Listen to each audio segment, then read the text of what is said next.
Hey everyone, my name is Anthony Romano and I'm the marketing manager here at Policy Buff. We're continuing our How I Got the Shot series, and in this episode we're going to discuss creative portraits using simple props, and this one's about fabric.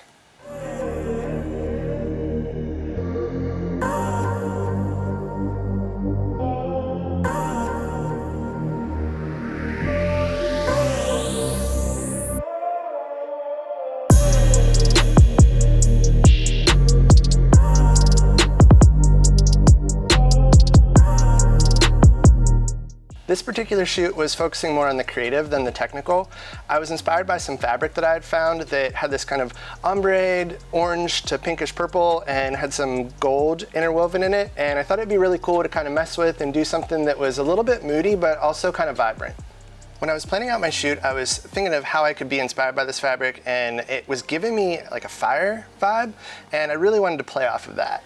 When I was setting up my shoot, I placed my fabric in front of my model Jacob, and I also brought in a fan to give my fabric some movement. For my main light, I used the Link 800 with a 24-inch foldable beauty dish in silver, and I had the grid on there as well.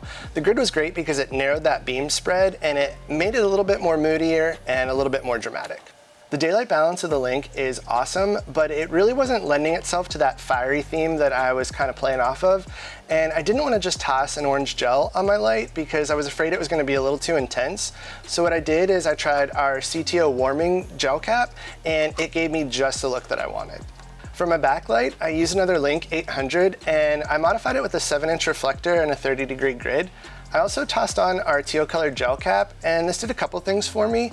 It emulated the brighter bluer spot of the flame, which played into my overall theme, and then it also tied into color theory in a sense of warmer colors are advancing and cooler colors recede, and that helped add some depth to these photos. As far as the positioning goes for my backlight, I played around with it throughout the shoot. At times I had it positioned more towards my backdrop, and other times I had it directed more towards Jacob to give him a bit of a rim light. And I took the grid on and off to play with the spread of light and where it fell. When we first started the shoot, I was shooting at a more standard aperture for portraits and had Jacob kind of just sitting there, regular standard poses. As the shoot progressed, I wanted to play with my depth of field, so I tightened up my aperture and increased the power of my light. I also had Jacob playing more towards the camera, pushing the fabric towards it, pulling it away, and this added more detail from the foreground to the background and gave me more interest and depth.